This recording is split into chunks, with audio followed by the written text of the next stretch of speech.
wantoota ajaa'ibsiisoo waa'ee wal hormaata fayyaa dubartootaa arfan tokkoon isinitti hima.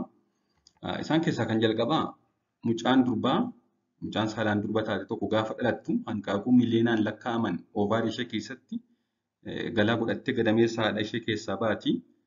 Sana booda erga dhalattee booda hanqaaquu haaraa oomishuu hin dandeessu. Kana waan ta'eef isaanuma fudhattee dhalatte sana keessaatii fayyadamteet kan isheen ilmoo yookaan dhala godhattu jechuudha. Malee erga dhalatanii booda hanqaaquun haaraan oomishamu hin jiru. Kanuma duraan jirutu gadhiifama jechuudha. Lammaffaan warri Ijipti yookaan warri Gibxii mala ittisa da'umsaa waggaa 4000 dura fayyadamaa turan. Malli isaan fayyadamaa turan kunis dammaan ulaa gadameessaa yookaan sarviksii cufuu ture. Akkasumas wanti kun successfulidha, ulfattisaa ture jechuudha. Inni sadaffaan ijoollee dubartootaa 5,000 dhalatan keessaa tokko gadameessa malee dhalachuu dandeessi. Ijoollee dubartootaa 2,000 dhalatan keessaa tokko ammoo gadameessa 2 qabaattee dhalachuu dandeessi.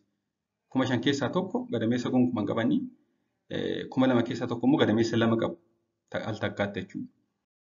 Arfaffaan dubartiin akka addunyaatti umurii ishee keessatti ijoollee hedduu da'uudhaan World Guinness Record qabattee lammii biyya Raashiyaa kan ijoollee 69 deessedha. Walumaa galatti al 27 kan deesse yoo ta'u, al 16 lakkuu deessee, al 7 immoo ijoollee 3 deessee, al 4 immoo ijoollee 4 quadriplegic kan jedhamu kana deesseedha.